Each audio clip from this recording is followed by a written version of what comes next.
All right, well, on the bench today, we've got a whole bunch of optics and a shotgun. That's right. Well, the assignment this week is to talk about sort of the evolution of gun sights. And using what I have at my disposal, I'll talk about a few, just really going to scratch the surface of some of the evolution of how gun sights have come across. Now, the first smoothbore firearms, blunderbusses and some of the first smoothbore muskets and things like that didn't even have sights on them. Just with such short range that you would just kind of point in the general direction of the enemy and pull the trigger and hope for the best. And then somebody got smart eventually and put a bead on the front of a smoothbore, and we're still running those on shotguns. A lot of shotgun folks are familiar with the front bead sight. And you'll notice on this we don't have any rear sight at all. It's not to say that no shotguns do, just a lot of shotguns, including this one, only run a front bead. And I think that's why it's really important to have your shotgun fit you properly, because when you throw it up, you need to be able to sight down this rib here, or this isn't a ribbed barrel, but across the top of your action, or top across your receiver, and sometimes down the rib, and get a good sight picture on this bead. I'm not a huge fan of it. This just happens to be the barrel that I have on my home defense shotgun, and I don't plan on taking a lot of shots with this anyway. I think that's the idea. So the next step up from the original bead is something we're all familiar with if you've been shooting it for any amount of time, the leaf or buckhorn iron sights. All right, and we most shooters know how this works. It's hard for me to get the right angle here and show you, but essentially what you're dealing with is this little valley in here. You're going to rest this front bead of your sight down in the middle of there and put that on your target. It's dead simple, super effective. If you have good eyesight, I mean, there's a lot of people that can shoot, 300-400 yards with this type of sight, maybe not with a 30-30, but there's probably somebody out there that can do it. And they're effective. They're quick. They're, fairly sturdy compared to some, glass and some of these scopes and things like that. They're pretty robust. And it's just a quick, traditional way of shooting that I think everybody who is going to call themselves a rifleman or a shooter of any kind, you owe it to yourself to learn how to shoot well with iron sights, okay? Nothing wrong with the scope. I'm a big fan of scopes, as you can see, but I think this type of sight is fairly important to know how to operate properly and be familiar with. From there, a step up from the buckhorn, let's just take a second and look at this on loan. Tell me when you can guess what it is. Do you know what it is? Somebody knows what it is. Yeah, man. I wish this were mine. A Rock Island Arsenal, 1903, and that's fairly low serial number, man. This is a beautiful example of a Springfield 1903. But most particularly what we're interested in is this ladder sight system. Now, for the time, even still, this is pretty amazing. Without going too crazy into this, what you've got here is essentially a ballistics bullet drop compensator. Okay, this is specifically for the M2 30-06 military ball ammo. Okay, 150 grain. I think it was like 2650 feet per second, 2700 feet per second, right around there, and 150 grain projectile with whatever the BC for those bullets they were shooting were. A common mistake a lot of people are making that I'm seeing online, again, this isn't my rifle, I've never shot it, but if you're having trouble with your 1903 shooting like a foot high, guess what? If you didn't know this, this is your battle sight. This is set for 500 meters. Okay, that's 547 yards. That's what this rear sight is intended to be zeroed for. If you're shooting off of this battle sight, that's why you're hitting way high at 100 yards. At 100, you should flip this guy up, all right?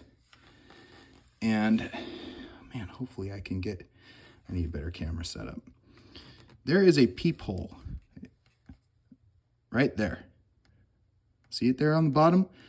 That's your 100-yard zero, as long as it's adjusted properly, which it looks like this one is not. It's pretty low. But that is typically going to be your 100-yard sight. Then this one up here will be around 200 if this is at 1. And you loosen this elevation, and you can move this up all the way up to like 2,800 yards. Okay, if you're lobbing, well, I guess it all moves as one unit. I'm so hesitant to mess with other people's guns, especially something as special as this, but this is amazing to me. This is all calibrated, again, for that M2 30-06 round. And that's that ladder sight. Okay, you've seen different variables of that. One, I don't have one to show. Maybe I'll put up a picture of it. A Vernier target rear sight. Check this out. This is mine.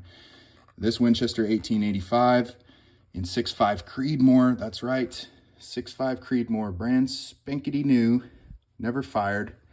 You can see it doesn't have any sights on it at all. It's drilled and tapped for a scope. It will get one probably, but I'm also playing with the idea of putting, you know, a period correct for when these were in their heyday, doing the Creedmoor matches up in New York. If you don't know about that, the 6.5 Creedmoor, that's named after the target competitions that they were doing up in Creedmoor, New York in the late 1800s, early 1900s. And this 1885 was one of the killers, man. This was a great target rifle that John Browning and his brother Matt and their team were just crushing people with their target team. Anyway, they shot with those Vernier or Lyman, whoever made marbles, whoever made the sights they were using.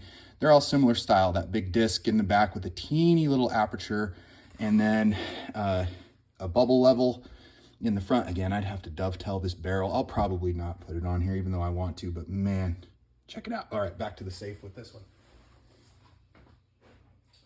And so people have had a lot of success with iron sights. There's still target matches being shot with open sights, and those guys can do better with those than I can with a scope. A lot of them. After that, probably the next most common that a lot of people are familiar with would be considered a ghost ring.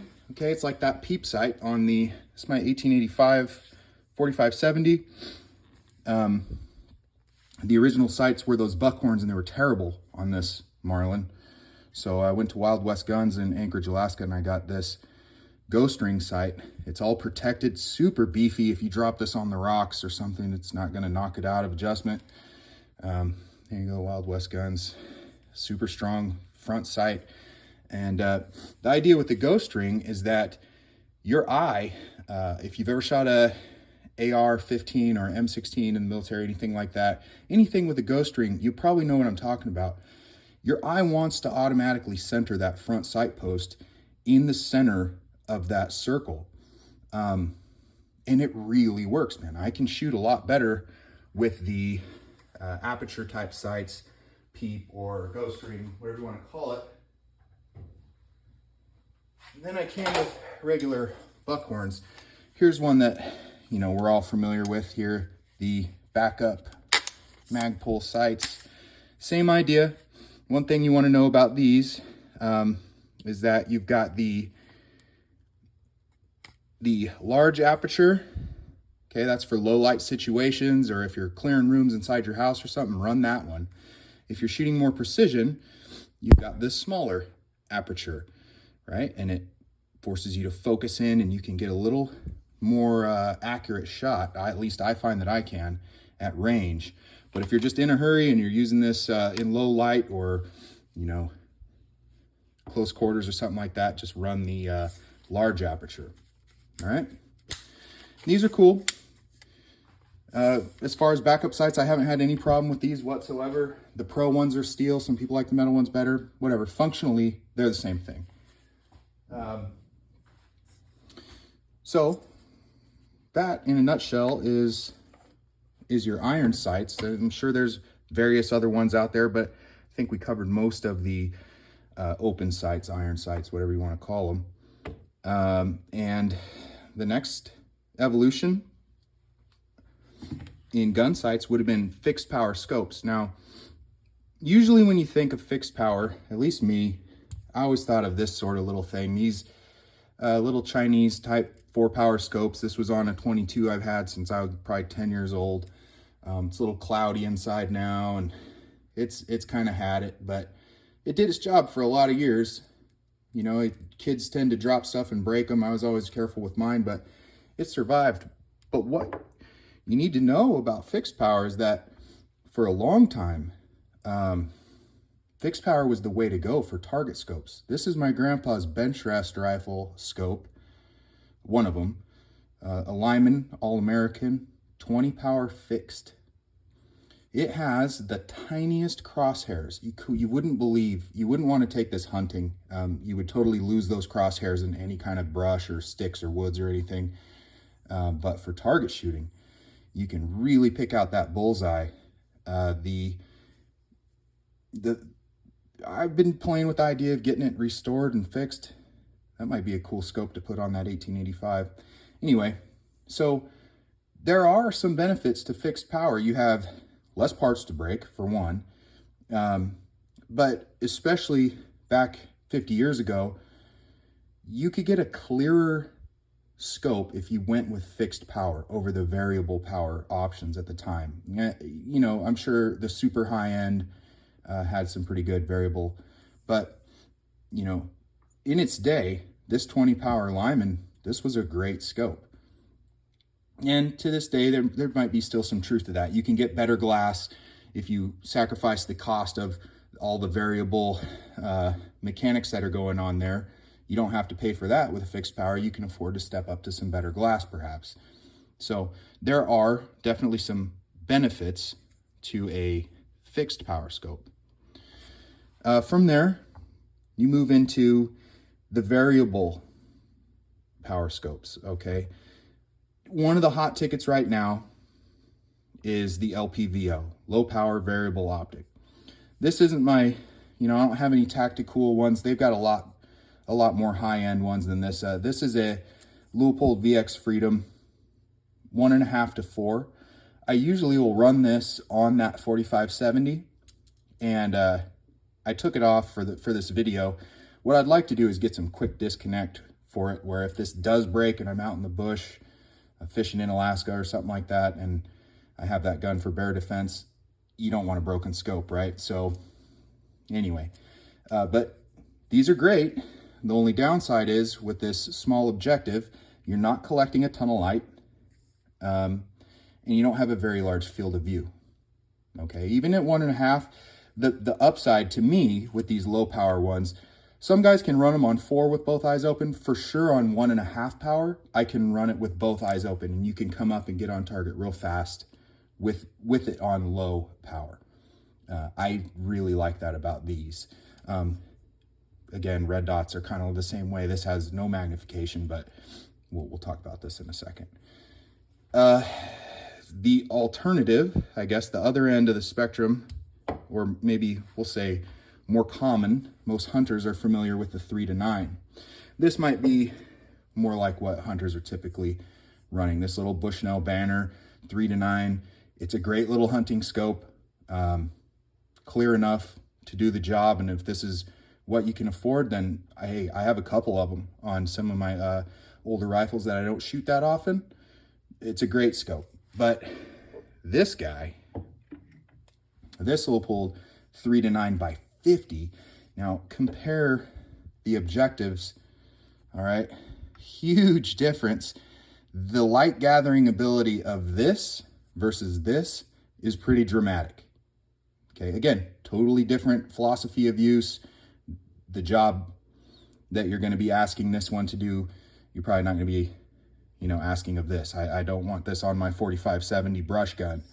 This is for a deer rifle or something where I'm in a low light situation. And I find that this objective is almost awkwardly large. You know, it's sticking out further from your rifle. It could get banged on something. I usually run like a neoprene sleeve over it to protect it when I'm cruising around in the woods. But anyway, that is a 50mm objective, 3-9 variable power optic. Speaking of Leupold, some of the more modern, and again, there's not a lot of tech going on here. As far as like lens coating and that sort of thing, this has all the hot ticket stuff on it. Things that protect the glass, enhance light. I can't even begin to keep up with all the proprietary names that everyone is doing, but essentially you're talking about coatings that help protect the glass, help gather light, you know, true color, those sorts of things. A lot of it, I don't know. I feel like it's marketing. I could be wrong. You know, I don't work in the optics industry, but I am a Leupold fan. My favorite scope right now from them, that I have anyway, is this VX5 HD. Again, a ton of light. This is a 44mm objective, so a little bit smaller than the 50, but I don't notice any difference in quality of light gathering and that sort of thing. This is a 30mm tube versus a 1-inch. Really all that's really getting you is more travel in your dials. Your turrets, you can dial a few more MOA, so a lot of the long range guys are doing that. There may be some extra light gathering going on in there, but I think most of that is happening in your larger or smaller objectives. What is cool about these is this CDS custom dial system that these have. Not just the VX5s, but I think the 3s might have them and stuff. If you see this is my 308, which is why this isn't on here. I moved scopes, so I need to get a new one of these for a load that I worked up. But I had a load that I liked on my 7 mag for the Hornady ELDX, and you send them the bullet with the ballistic coefficient, the speed of your load, what elevation you're going to be hunting at, the average temperature, all right, and you can get it in meters or yards. And then on here, you have your zero stop. I have mine zeroed at 200 with this dial. And when you range that, you know, world record elk out there at 500 yards, zip, you just dial it to 5. Hey man, send it. You just hold right on as though it was at where you were sighted in, zeroed at, because you adjusted for your elevation by doing this. And it's, as far as my testing has shown, it's been pretty dead on. And then when you bring it back to 0, it's got this little zero stop button, right? Pretty cool. There's a lot of advancements going on. Then you've got something like this from Vortex. This is a Viper PST2, and this is my long range scope when I'm working up loads. I'm working up loads on this 338 Win Mag right now. I just run it because it goes all the way up to 25 power zoom. It's super clear glass, but and again, I'll try and put up a picture of the reticle. This has, you can dial obviously for your drop. You can dial in your dope with your turrets, but it has a BDC reticle in it with all of your drop and your windage, all of that stuff on the glass. And because this is first focal plane, which I'm not going to get into here, I think we get into that later in this class, but it doesn't matter what magnification power you're on. That BDC reticle is going to be accurate all the way across. With a second focal plane, typically they're only accurate at max magnification. Something to keep in mind. It can be confusing, the first focal plane, second focal plane. Like I said, I'm not going to dive into it here, but you know, as far as going from the beaded front sight, you know, this is how you sight this gun in on your target. all the way up to something like this, you know, and then there's stuff way beyond this. We've got FLIR infrared, we've got, you know, crazy, whatever. I think Burris makes one that calculate, not only does it have the rangefinder in it, when you sight it in, it adjusts your dope for you, for uphill, downhill, what angle you're shooting at. I mean, come on, guys. You can go back. A lot of deer have been taken with the 3-9, or this guy right here, probably more than everything else on this table put together, and some good old Kentucky windage. So, you know, it varies. It's all what you're into, and part of the fun of it is playing with all this different stuff that we have at our disposal. But anyway, that's just a little quick rundown on some of the sighting options, and I can go into some further detail later on in the class when the time calls for it. But anyway, hope you guys like that. Yeah, thumbs up, shoot straight, have fun, bye.